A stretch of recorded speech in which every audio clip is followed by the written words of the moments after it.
काम किया। हिम्मत है तुम्हारे में?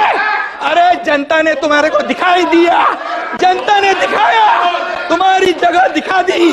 तुम्हाला विधानसभेच्या जागा 100 लढवल्या, 20 जिंकल्या, या पठ्ठ्याने 80 लढवल्या, 60 जिंकल्या। अरे तुम्ही काय लढवणार? तुम्हाला भूमिका बदलली।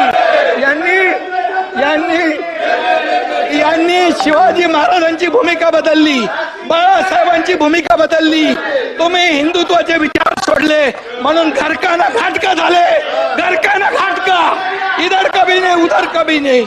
आणि म्हणून परब साहेब तुमचा इतिहास मला माहित आहे, मला बोलायला लावू नका, मी बोलत नाही, मी कधीही कमरेच्या खाली वार करत नाही, मला सगळं माहित आहे, अंडी पिल्ली सगळी माहित आहे, कोण कुठे गेला, कशाला गेला हे मला माहित आहे। हा एकनाथ शिंदे ज्यांनी केलं, खुलेआम केलं, खुलेआम। मी तुमच्या पक्षप्रमुखांना सांगितलं होतं, तुम्ही आता शिवसेना आणि भाजप युती करा। मी मुख्यमंत्री होणार होतो, 5 वेळा सांगितलं। का मुख्यमंत्री पदाच्या खुर्चीमध्ये एवढा मोह झाला? का झाला? जे बाळासाहेबांनी सांगितलं होतं करू नका, काँग्रेस बरोबर जाऊ नका, तुम्ही का गेले? मोहापायी, सत्तेसाठी। मग मोह कोणाचा? अरे आम्ही तर सत्तेवर लात मारली, आम्ही तर मंत्रीपद सोडलं 8 लोकांनी। तुम्ही सोडणार का मंत्रीपद? आम्ही मंत्रीपद सोडलं 8 मंत्र्यांनी।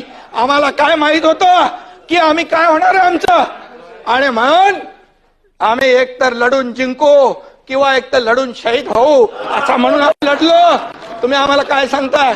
आणि म्हणून परब साहेब तुम्हाला, तुमचा माझा काय वाद नाहीये, पण तुम्ही एकच आहे, जे बोलाल की तुम्ही नोटीसला जाऊ घाबरून पळाले, हे पळाले, ते पळाले, आतलं मला सगळं माहित आहे। कुणाची नोटीस थांबवायला काय काय केलं सगळं मला माहित आहे, त्याच्यावर तुम्ही जाऊ नका। तुम्ही फक्त बघा, मी तुम्हाला काय म्हणालो नाही, सभागृहामध्ये तुम्ही देखील काहीतरी बोलला होता असं मी बोललो। काय, कशावर?